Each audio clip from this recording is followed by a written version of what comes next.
En esta clase te voy a explicar las peculiaridades que tienen las familias de anotación en Revit en cuanto al tema del tamaño y su relación con la escala. Y al final de la clase te voy a explicar cómo poder diseñar una familia de etiqueta que tenga diferentes tamaños. Quiero que sepas que en VMAX tienes a tu alcance un curso monográfico de Revit especialmente diseñado para el tema de grafismo y maquetación de planos. 7 horas de formación para enseñarte de manera exhaustiva todo lo que tienes que saber sobre la visualización en Revit. Si te interesa, entra en la página de VMAX en el apartado Cursos Monográficos. Te dejo el enlace en el primer comentario.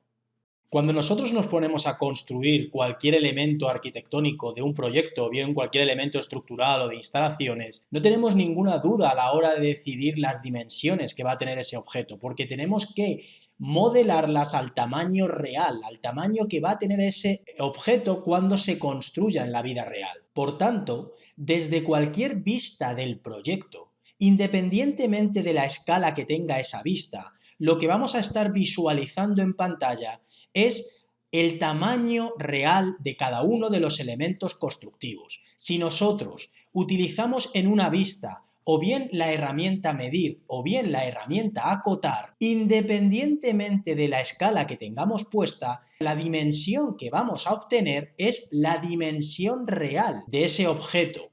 Por tanto, si yo ahora mismo aquí mido y mido desde este punto hasta este punto, lo que estoy obteniendo es 20,5 metros, porque este edificio mide de largo 20,5 metros. Y si yo, por ejemplo, modifico la escala y me pongo a 1000, seguiré obteniendo una dimensión de 20,5 metros.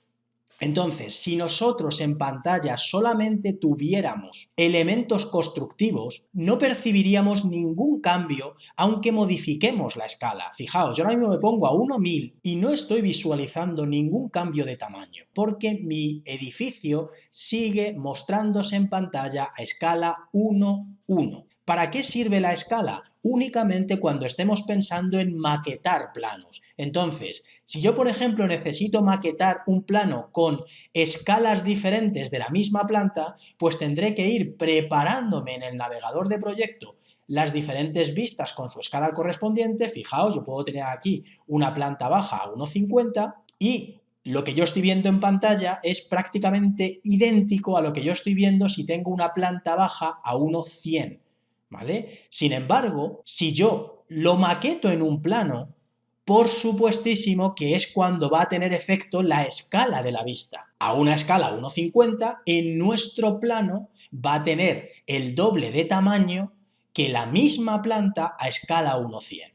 Entonces, fijaos, en el papel va a medir 20,5 centímetros frente a una planta que en el papel va a medir 41 centímetros. Insisto, si solamente tuviéramos elementos constructivos, no tendríamos ningún problema. Pero ¿qué es lo que ocurre en Revit? Que hay ciertas categorías, lo que se denominan familias de anotación, que tienen ciertas peculiaridades en cuanto al tamaño de esa familia, a sus dimensiones y a la relación que guardan con la escala de la vista.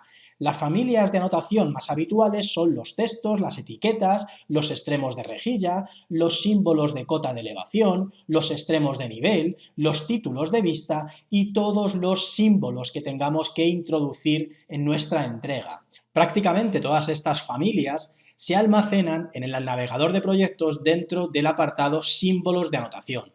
Y aquí, si vais fijándoos despacito en las diferentes familias que están metidas, todas ellas se están refiriendo a familias de anotación. Por tanto, si en algún momento vemos que en la plantilla de arranque de Revit tiene una serie de familias de anotación que no nos gustan, pues que sepáis que se pueden diseñar de manera particular. Pues este tipo de familias en Revit tienen tres particularidades. La primera particularidad es que no representan a un elemento constructivo del proyecto que en la vida real tiene un tamaño concreto. Y claro, cuando te pones a diseñar ese tipo de familias y te preguntas qué dimensiones va a tener, como no estamos imitando un elemento constructivo, pues te pueden entrar dudas. Dices, oye, ¿qué tamaño le doy yo a esta familia? Pues pasaríamos a la particularidad número 2. Tendríamos que definir el tamaño que deseamos que tengan esas familias en el papel cuando estén impresas. Importantísimo. Insisto en esto, el tamaño que deseamos que tengan en el papel cuando estén impresas. ¿Vale? Entonces, oye, muchas veces lo que tenemos que hacer es pues tener una entrega de las que hayamos hecho alguna vez de un proyecto, poner encima de la mesa todos los planos que tenga esa entrega y decirnos, oye, ¿en qué vistas van a aparecer esta serie de familias de anotación? Una vez tengamos identificadas las vistas, pues tendríamos que medir con la regla cuánto miden esas familias en el papel. Y tú tendrías que decir, oye, me gusta ese tamaño que escogí yo para esa entrega. Pues ese es el tamaño que luego tendríamos que darle a esas familias a la hora de diseñarlas. Y pasaríamos a la particularidad número 3. Una vez que ya hemos escogido ese tamaño en las familias, su tamaño permanece constante independientemente de la escala de la vista en la que estén. Eso es fundamental. Entonces, ese tamaño va a permanecer constante. Pues vamos a explicar un poquito esto con un ejemplo. Imaginaos que además de necesitar imprimir todos los elementos constructivos, también necesitamos imprimir familias de anotación como pueden ser rejillas o como pueden ser etiquetas de habitaciones, etcétera, etcétera. Entonces, claro, cuando tú tienes que imprimir este tipo de familias y tienes que configurar la escala, la verdad es que al principio te puedes volver un poco loco, porque da la sensación como que cambian de tamaño ese tipo de familias. Fijaos que ahora mismo estoy a una escala 1,50, pero si yo lo pongo a escala 1,100, da la sensación como que están cambiando de tamaño. Si lo pongo incluso a escala 1,200, pues dices, pero ¿qué está pasando ahora? Entonces, claro, aquí hay mucha gente que cuando pregunta esto en foros, escribe mal la duda, escribe mal la pregunta, porque dice, ¿qué le está pasando a mis familias de anotación que están cambiando su tamaño cuando yo modifico la escala? Y es que no están entendiendo bien el problema porque realmente no se está modificando el tamaño de las familias de anotación. Vamos a comprobarlo en un plano. Aquí tengo un plano en el que tengo dos plantas a diferente escala y que en las dos plantas aparecen familias de anotación. Pues fijaos lo que yo os he dicho hace unos minutos. El tamaño de las familias de anotación es el mismo aunque las vistas estén a diferente escala. Fijaos, los extremos de rejilla tienen el mismo tamaño, los textos tienen el mismo tamaño y el resto de familias de anotación van a tener el mismo tamaño, el tamaño que tú hayas definido en la propia familia. Entonces dices, pero ¿por qué parece cuando yo estoy aquí en una planta que esas familias van modificando su tamaño cuando yo modifico la escala? Porque al modificar la escala de la vista, lo que es la arquitectura, lo que es tu edificio, sí que va a cambiar de tamaño en el plano.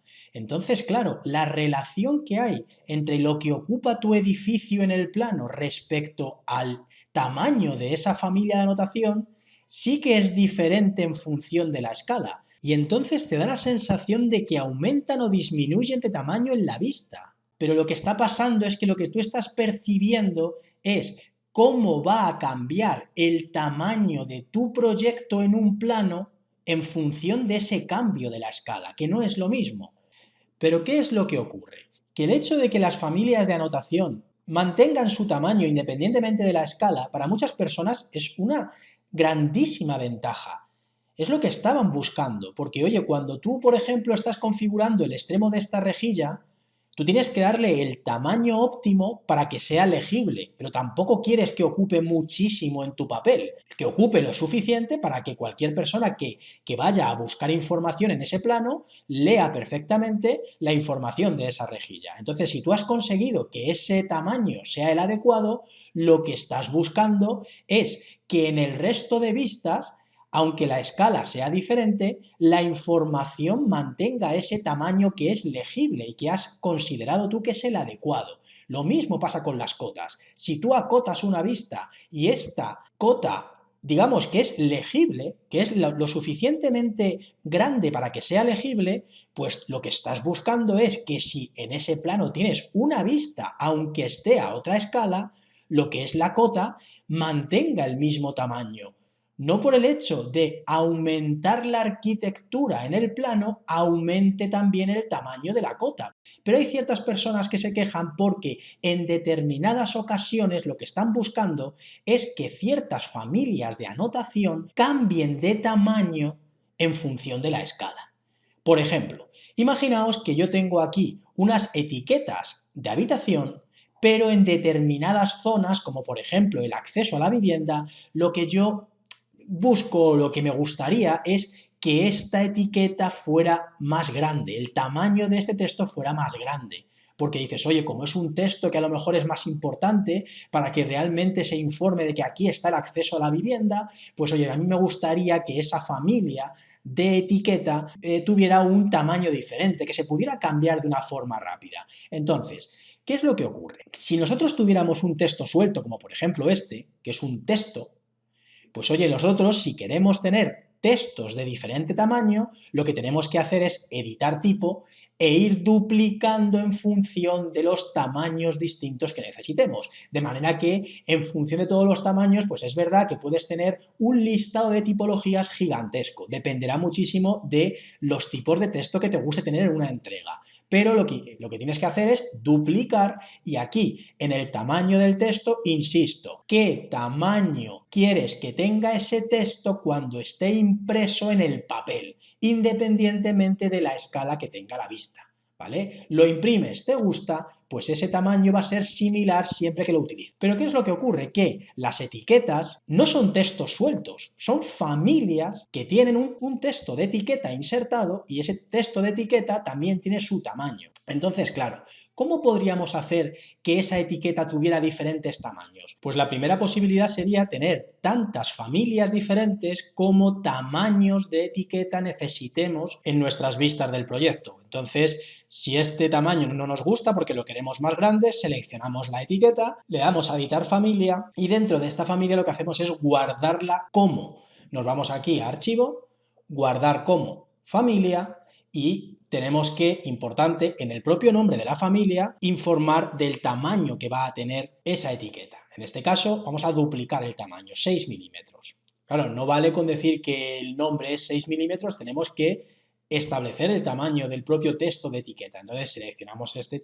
texto, le decimos que queremos duplicar y vamos a decirle 6 milímetros. Aquí establecemos el tamaño, 6 milímetros, y ahora colocamos este texto donde realmente queremos. Pues oye, quiero que mi punto de inserción sea aquí. Entonces, si yo cargo en el proyecto, pues ahora simplemente lo que tenemos que hacer es cambiar una etiqueta por otra. Selecciono esta etiqueta de 3 milímetros y la cambio por la de 6 milímetros. Entonces, si yo necesito en determinadas ocasiones tener etiquetas con diferentes tamaños, pues hemos visto que ese sería el recurso, pero ese sería el recurso que tendríamos que utilizar con el resto de familias de anotación. Ir teniendo diferentes familias en función de ese tamaño que necesitemos. Dices, oye, ¿y hay alguna otra alternativa? Más rápida no va a ser, pero por lo menos sí que podemos conseguir que en la misma etiqueta queden guardadas diferentes tipologías y que cada una de ellas tenga un tamaño diferente. Entonces, vamos a hacer control Z, voy a editar esta familia y lo que vamos a hacer ahora es ver cómo se pueden meter dentro de la misma familia diferentes textos. Pero no penséis que va a ser un mecanismo demasiado limpio y automático. Es un mecanismo de ir copiando este texto uno encima del otro, cambiarle el tamaño y mediante parámetros de visibilidad que cuando en una tipología se llame 3 milímetros, solo muestre el texto de 3 milímetros. Y luego tendremos una tipología de 6 milímetros que solamente va a mostrar el texto de 6 milímetros. Entonces, cojo este texto, lo copiamos, lo dejamos por aquí encima, luego lo vuelvo a poner en su sitio y este texto vamos a editar tipo y vamos a crearnos una tipología de texto de etiqueta de 6 milímetros, al igual que hemos hecho antes. Rápidamente duplico, aquí le pongo 6 milímetros y ponemos en el tamaño del texto 6 milímetros. Ahora mismo tendríamos los dos textos en pantalla. Pues nos tenemos que crear un parámetro de visibilidad que nos permita luego encender unos y apagar otros. Nos vamos a tipos de familia, vamos a crearnos un parámetro de visibilidad, un parámetro de sí-no. Y al primero de ellos le llamamos 3 milímetros, acepto, y ahora vamos a crearnos otro también de visibilidad, sí-no, que se llama 6 milímetros. Una vez que tenemos los parámetros creados, tenemos que vincularlos con los textos que acabamos de preparar. Me vengo aquí a aceptar y este que es el grande, su visibilidad se va a manejar desde 6 milímetros. ¿Vale? Y el pequeño su visibilidad se va a manejar desde el parámetro de visibilidad 3 milímetros, ¿vale? Entonces, claro, ahora queremos crearnos tipologías que encienda uno y apague el otro y viceversa. Pues nos vamos otra vez a tipos de familia y voy a crearme aquí la primera que ya está creada, que es la de 3 milímetros. Cuando tenga una tipología de 3 milímetros, voy a apagar el de 6. Y me creo una tipología nueva que se llame 6 milímetros y cuando la tipología sea de 6 milímetros, que se apague el texto de 3 milímetros y que se encienda el de 6 milímetros. ¿Vale? Entonces, acepto. Tendríamos que colocar uno encima del otro, pero no os preocupéis porque nunca van a estar los dos, porque gracias a lo que hemos configurado en tipos de familia, si se enciende uno se apaga el otro y viceversa. Entonces, ahora vamos a cargar en el proyecto, vamos a sobreescribir y fijaos, dentro de nuestra etiqueta, tenemos ahora en el desplegable, dentro de la misma familia, tenemos dos tipologías de etiqueta. Y por tanto, ya no nos haría falta tener una familia adicional, porque dentro de una sola familia hemos creado dos tipologías que cada una de ellas está asociada con un texto de etiqueta que tiene un tamaño diferente. Por tanto, ya podríamos cambiarla por la tipología de 6 milímetros y veríamos cómo nuestra etiqueta cambia de tamaño. Y hasta aquí la explicación de este gran recurso. Si lo has disfrutado, te animo a que eches un vistazo al vídeo que te dejo aquí al lado porque te va a gustar. Ojo que se me olvidaba, en el primer comentario tienes el enlace al curso monográfico de grafismo.